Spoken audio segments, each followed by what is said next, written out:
Dan jangan lupa untuk subscribe YouTube channel Metro TV News dan juga nyalakan notifikasinya. Saatnya negara memaksa.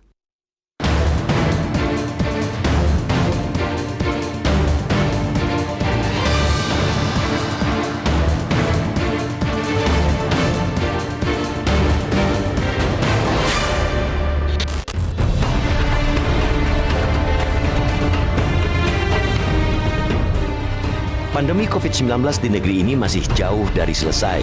Penyebaran virus mematikan itu justru semakin parah. Kematian yang diakibatkannya pun bertambah. Tidak tanggung-tanggung, sudah lebih dari 10.000 anak bangsa meninggal lantaran terpapar corona. Jika dibandingkan dengan pasien sembuh yang mendekati 200.000, dari total kasus positif lebih dari 260.000, angka kematian memang sedikit. Akan tetapi, jangankan 10.000, satu nyawa saja yang melayang terbilang banyak, sangat banyak. Terus bertambahnya jumlah korban adalah peringatan nyata, amat nyata, bahwa corona benar-benar telah menjelma menjadi malaikat pencabut nyawa. Ia tidak membeda-bedakan suku, agama, ras, golongan maupun kelas. Siapapun dan dimanapun beresiko terpapar dan meninggal. Pada konteks itulah, untuk kesekian kalinya kita mengingatkan bahwa wabah corona adalah ancaman luar biasa. Ia tidak bisa dipandang remeh, tak dapat pula dihadapi dengan sikap abai dan bebal. Mau bukti apa lagi? Bahwa COVID-19 memang sangat mengkhawatirkan jika penyebarannya begitu cepat dan terus meningkat dari hari ke hari? Perlu pembenaran apa lagi untuk mengatakan bahwa corona adalah musuh paling berbahaya saat ini jika liang lahat tiada henti digali? Tren peningkatan kasus positif di banyak daerah adalah fakta yang tak terbantahkan bahwa corona masih terlalu kuat untuk dijinakkan. Saking cepatnya ia menular, rumah sakit dan fasilitas kesehatan mulai kewalahan. Demikian pula dengan tenaga kesehatan yang sudah lebih dari 6 bulan berjibaku menangani pasien corona. Karena itu, melalui forum ini kita terus mengingatkan kepada seluruh lapisan masyarakat untuk aktif ambil bagian dalam perang melawan corona. Caranya sangat sederhana, yakni patuh pada ketentuan-ketentuan protokol kesehatan, mengenakan masker, menjaga jarak, dan rajin mencuci tangan. Mungkin terdengar membosankan, tetapi itulah jurus-jurus jitu untuk melindungi dari pukulan mematikan yang dilancarkan COVID-19 selama vaksin dan obat masih dalam penantian. Menghindari kerumunan juga penting, sangat penting. Menghindari kerumunan sama saja menghindari bahaya. Bahaya bagi diri sendiri maupun buat orang lain. Seperti jurus-jurus sebelumnya, ia juga sangat mudah untuk dilakukan. Namun, hal-hal yang semestinya gampang itu ternyata sangat sulit bagi banyak orang. Tidak sedikit warga masyarakat masih abai mengenakan masker dan menjaga jarak saat beraktivitas. Tidak sedikit pula mereka yang bergabung dalam kerumunan atau bahkan dengan sengaja membuat kerumunan. Apa yang dilakukan seorang pemimpin DPRD kota di Jawa Tengah baru-baru ini adalah contoh kebebalan di tengah pandemi. Sebagai pejabat, dia yang seharusnya menjadi teladan ketaatan terhadap protokol kesehatan justru menggelar konser musik dangdut untuk merayakan pernikahan dan khitanan anaknya yang disesaki ribuan orang.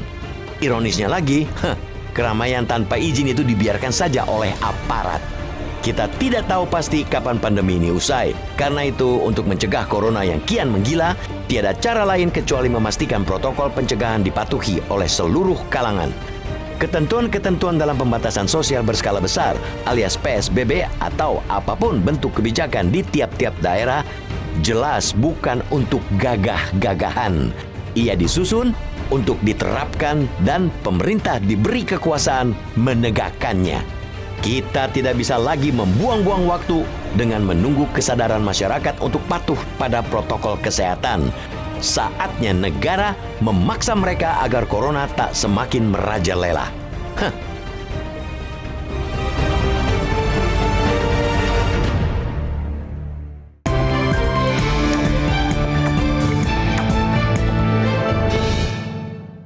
Sampai kamu dapat Anda bisa kontak kami di nomor telepon 0215839900 dan akun Twitter kami di @mediaindonesia. Kami akan kembali usai jeda berikut ini.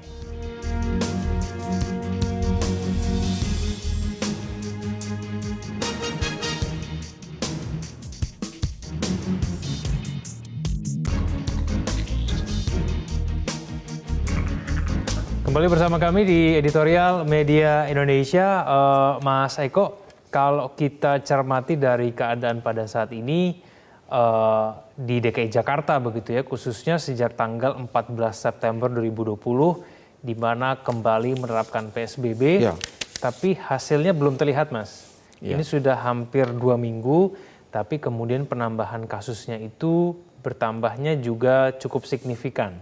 Nah, apa yang salah, Mas, sebetulnya? Kenapa kemudian sudah diberlakukan PSBB, tapi penambahan jumlah kasusnya juga masih cukup tinggi? Bahkan juga di daerah-daerah lainnya, kalau kita cermati juga mengalami penambahan yang juga cukup signifikan, Mas. Tidak hanya DKI Jakarta. Ya, kalau khusus DKI memang ada tes ya yang dilakukan oleh pemerintah DKI sangat masif sekarang. Jadi bukan hanya kemarin kan rapid, sekarang PCR dan lain-lain swab itu sangat masif sekali. Maka itu konsekuensinya adalah penambahan jumlah kasus positif di DKI. Jadi memang di DKI itu sekarang menjadi yang paling tinggi kan.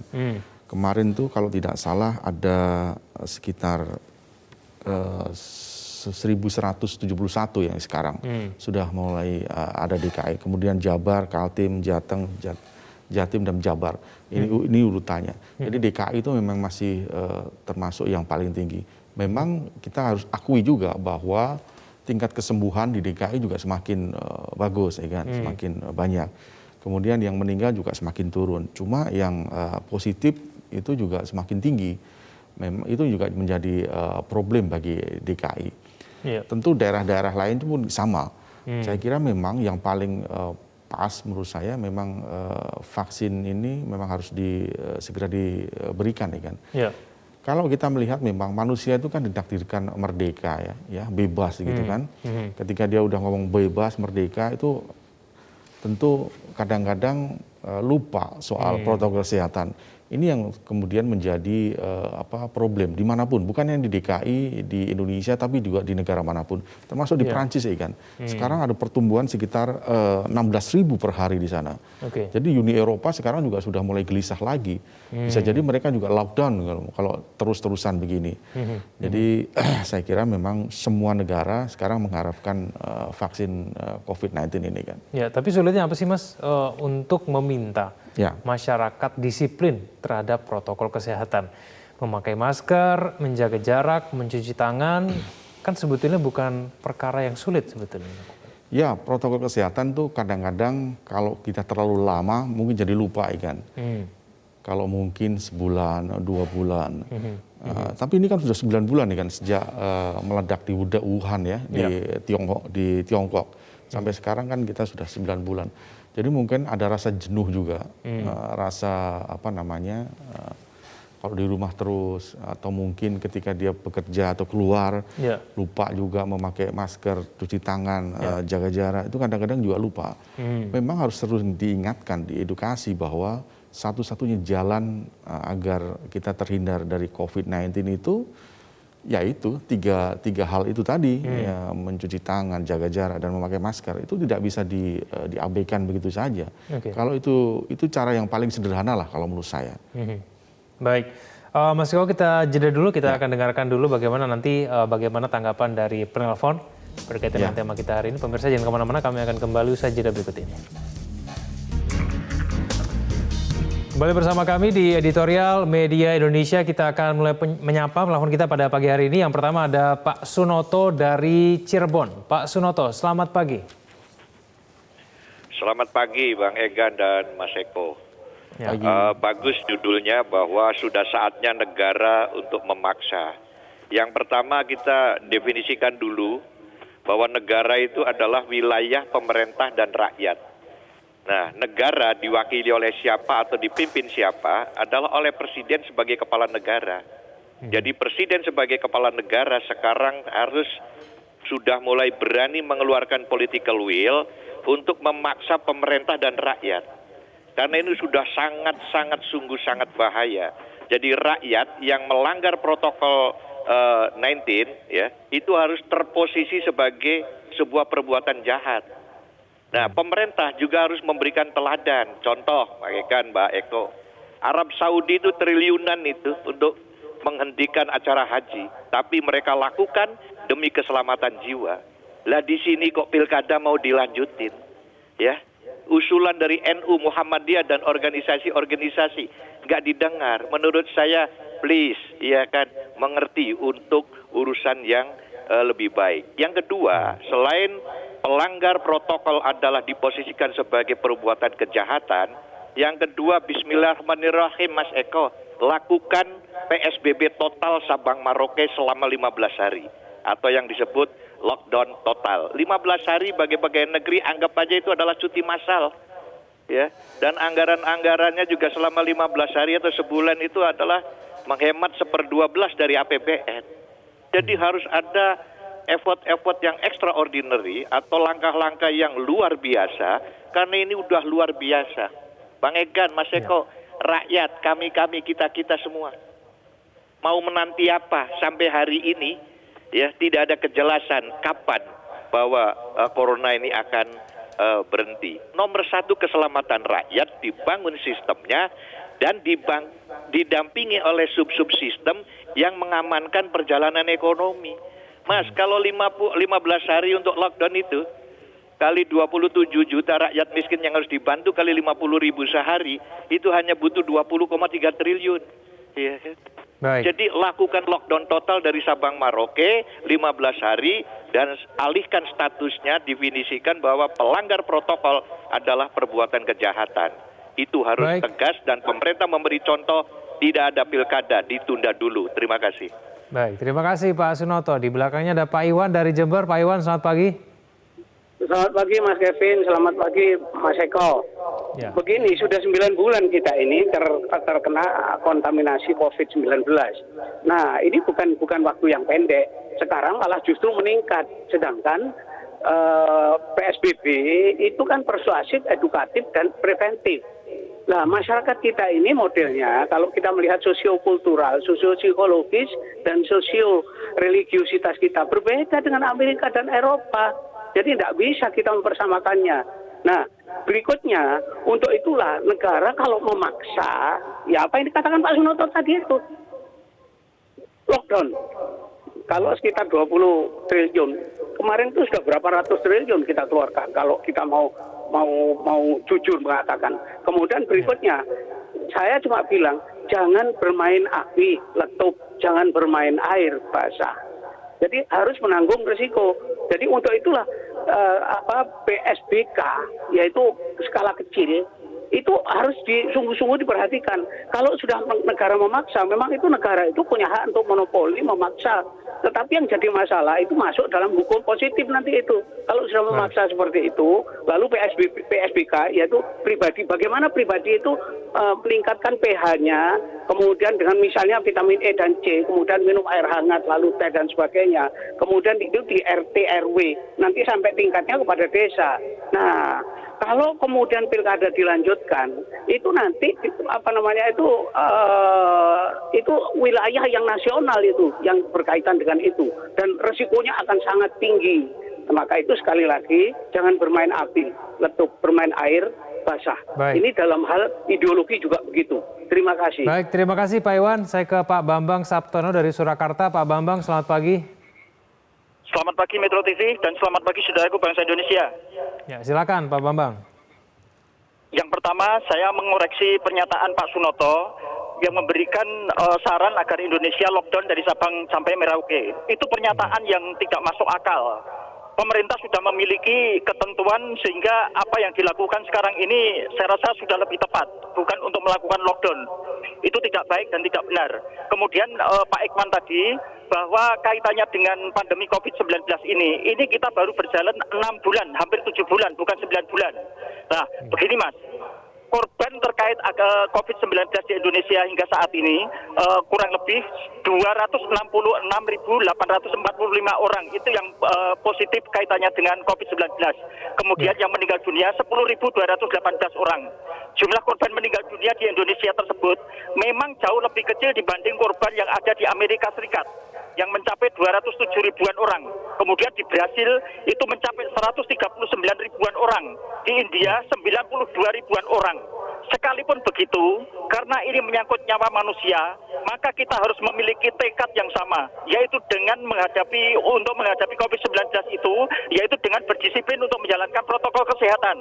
Lah, sampai sekarang ini Mas, kita menyadari bahwa pemerintah telah berusaha secara maksimal, yaitu dengan bekerja keras, mengerahkan segala cara, tenaga, biaya maupun pengorbanan yang lain, yaitu untuk menanggulangi COVID-19. Nah, pandemi COVID-19 ini di Indonesia ini Mas, sudah 6 bulan lamanya. Dan kita masih punya harapan bahwa bulan Desember atau awal Januari atau tahun 2021 ini kita semoga sudah bisa untuk mendapatkan vaksin COVID-19. Nah, oleh karena itu Mas, menjelang sampai didapatkannya atau diproduksinya vaksin COVID-19 ini, mari masyarakat Indonesia dan juga pemerintah untuk benar-benar kaitannya dengan protokol kesehatan ini untuk benar-benar disiplin. Terima kasih Mas. Baik, terima kasih Pak Bambang. Terakhir ada Pak Syahril dari Jakarta. Pak Syahril, selamat pagi. Selamat pagi Metro. Ya, yang silakan, pertama apa yang disampaikan dengan Bambang itu cukup mencerahkan. Ya.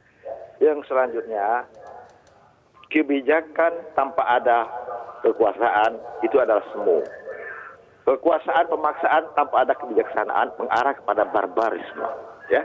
Jadi harus hati-hati dalam hal ini. Ya.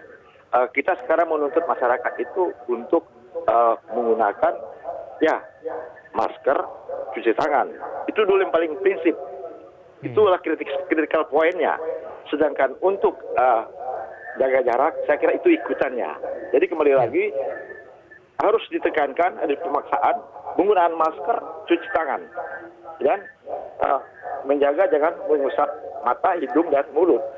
Dua hal ini harus diedukasikan kepada masyarakat, khususnya di daerah-daerah perkampungan. Jadi itu harus jelas. Kita menggunakan instrumen-instrumen ada di desa sana. Seperti apa? Para ulama, para mereka cendekiawan, baik itu pemuka agama Islam, Kristen dan sebagainya. Masyarakat itu harus dirangkul. Dalam hal pengajian misalnya, pemerintah bisa melalui lurah, melalui RT rangkul mereka, berikan mereka motivasi. Dalam hal ini memberikan bantuan berupa minuman, aqua dan sebagainya.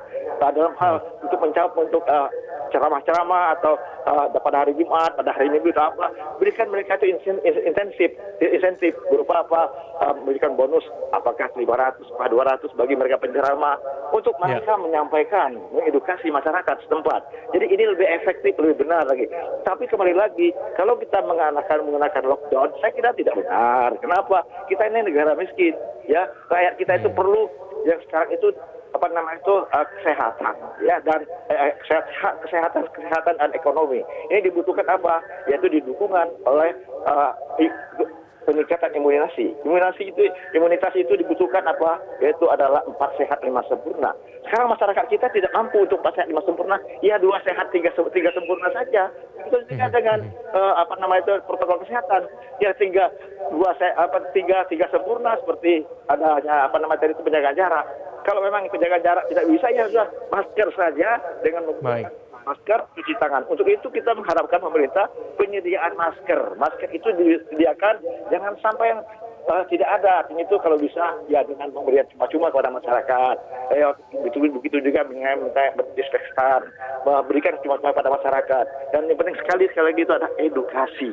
Memberi edukasi kalau masyarakat sudah memahami, menerima bahwa COVID-19 ini betul-betul ada dan betul-betul sangat berbahaya. Akhirnya mereka itu akan sadar dan dengan sendirinya akan berubah perilaku mereka. Ini saran saya. Terima kasih. Ya, terima kasih Pak Syahril dari Jakarta dan juga penelpon-penelpon sebelumnya.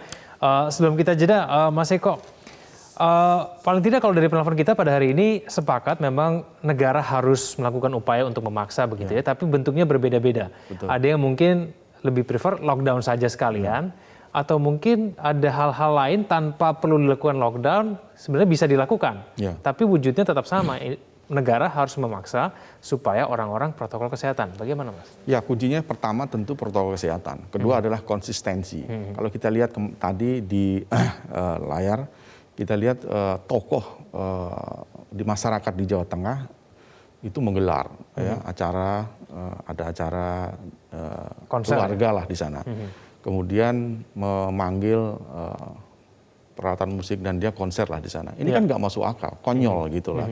Cara berpikirnya kita nggak ngerti bagaimana di tengah pandemi COVID-19 itu bisa mengumpulkan ratusan massa. Itu yang mengadakan pejabat negara gitu. Betul. Kemudian kita juga harus kritisi aparat keamanan di sana. Kenapa mengizinkan itu? Jadi kalau aparat keamanan saja sudah tidak mematuhi regulasi yang mereka buat sendiri, tokohnya juga seenaknya sendiri, bagaimana mungkin rakyatnya juga akan mengikuti, gitu kan? Itu kan problemnya.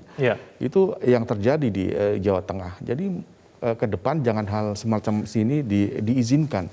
Jadi kalau pilkada betul sekarang sudah digulirkan, diperbolehkan. Tentu kan juga regulasi-regulasi juga sudah harus diikuti. Tidak ada kerumunan massa, tidak ada konser musik dan lain-lain. Itu kan seharusnya harus diikuti. Jadi kalau pemerintah mau tegas, regulasi-regulasi yang sudah dibuat juga harus dibikin sanksi yang lebih tegas gitu ya kan. Lihat kemarin yang di Jawa Tengah itu kalau bisa dikasih sanksi itu tokohnya juga misalkan dia parpol mana dikasih sanksi saja. Kemudian aparat kepolisiannya, aparat keamanannya juga ditegur. Kenapa diizinkan itu? Itu kan menjadi catatan sendiri. Karena kalau dibiarkan nanti takutnya menular, Mas. Nanti daerah-daerah lain juga menggelar konser serupa begitu ya? Betul, satu pasti akan timbul klaster baru di situ. Kalau ada yang terpapar pasti banyak juga yang kena karena melihat konser itu. Kemudian juga akan bisa diikuti oleh daerah-daerah lain. Daerah itu boleh, kenapa kita nggak boleh?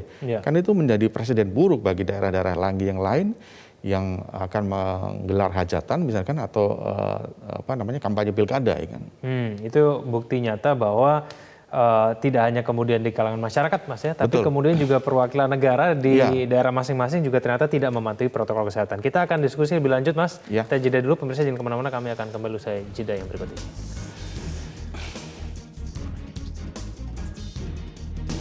Kembali bersama kami di editorial Media Indonesia. Mas Eko, kalau kita cermati dari beberapa daerah begitu ya, kan Presiden juga sudah mengeluarkan impres begitu dalam bentuk impres yang isinya kurang lebih memperbolehkan begitu ya untuk dilakukan pengetatan kedisiplinan protokol kesehatan. Kalau kita cermati di DKI Jakarta juga sudah diberlakukan denda ya Mas. Betul, untuk yang tidak menggunakan masker, bahkan ketika berada di dalam mobil begitu sendirian tidak menggunakan masker tetap dikenai denda. Betul, kalau misalnya memang ketahuan. Tapi apakah aturan ini sebetulnya yang diberlakukan oleh beberapa daerah, mungkin di DKI Jakarta ini sudah cukup efektif, Mas? Kenapa kemudian ketika sudah diberlakukan denda begitu ya, masih banyak orang yang mungkin tidak tahu beralasan ketika diberikan denda begitu alasannya, lalu kemudian tetap tidak disiplin, atau kalau kita saksikan juga di daerah-daerah lain juga mungkin tidak menerapkan sanksi seperti itu. Di Tegal kalau kita cermati tadi dalam video konser musik yang diselenggarakan pejabat banyak sekali yang mungkin tidak menggunakan masker. Nah ini efektivitas dari pengetatan kedisiplinan. Ini sebetulnya seperti apa sih Mas bentuknya? Ya kalau kita melihat aturannya sebetulnya itu untuk meminimalkan penyebaran COVID ya, termasuk yang di DKI. Apakah itu sanksi ataukah pencabutan usaha, itu kan didenda, bahkan sekarang sudah ada sekitar 4, sekian miliar ya, hasil denda itu. Jadi kalau semua masyarakat mematuhi, saya kira itu menjadi langkah yang bagus bagi pemerintah daerah maupun warganya di tempatnya masing-masing. Cuma kadang-kadang kan kita teledor juga, masyarakat ini kadang-kadang bosan juga ya kan. Kadang-kadang seminggu, 2 minggu mematuhi protokol kesehatan, kemudian lupa dan lain-lain. Itu yang menimbulkan kemudian peningkatan di COVID-19 ini. Di berbagai daerah juga kita lihat sama prosesnya seperti itu. Jadi memang pertama menurut saya harus diperbanyak tes itu menurut saya kan. Jadi kan kalau standar WHO itu kalau 1 kan berbanding 1000 ya. Kalau Ya. di Indonesia itu baru sekitar kurang lebih 267.000 per minggu. Jadi kalau di dunia sudah jutaan ideal, itu, ya? jutaan. Jadi ini kurang ideal dari standar WHO. Ya. Jadi memang ke depan memang harus diperbanyak itu tes, apakah PCR ataukah swab. Karena sekarang banyak mungkin yang OTG yang belum diperiksa. Nah ini kan bisa menimbulkan klaster-klaster baru, misalnya klaster keluarga dan lain-lain. Dia tidak mengetahui bahwa dirinya sebetulnya adalah sudah positif, meskipun masih dalam taraf OTG. Nah, selain itu tentu juga ada hal-hal lain yang harus dipatuhi, termasuk yang saya sebutkan tadi soal protokol kesehatan, juga konsistensi bagi aparat keamanan. Jadi jangan sampai itu menjadi presiden yang buruk bagi aparat itu sendiri. Penegakan hukum yang selama ini sudah berjalan seperti apa, Mas? Apakah sudah cukup efektif, sudah memberikan efek jerah atau belum? Kalau di DKI saya kira sudah mulai ya, meskipun belum maksimal. Atau kalau kita lihat memang agak sekarang di pemerintahan maupun di kementerian, lembaga atau di perusahaan swasta sudah mulai banyak yang mengurangi pekerjanya. Kalau di swasta sudah yang masuk cuma 25%. Kalau lebih dari itu mungkin bisa disanksi, dicabut dan lain-lain. Nah itu di DKI sudah mulai agak keras itu kan. Nah saya harapkan juga di daerah-daerah yang lain juga melakukan hal yang sama. Sehingga kita bisa menekan angka COVID-19 di daerahnya masing-masing. Jadi bukan hanya imbauan, edukasi, tapi juga sekarang sudah harus bermain keras kan. Kalau enggak, pertumbuhan juga semakin tinggi. Kita mengharapkan vaksin segera diberikan kan masih lama nih, masih awal tahun depan. Itu pun baru kurang lebih sekitar 50 juta dulu kan, dari 260 juta yang dijanjikan.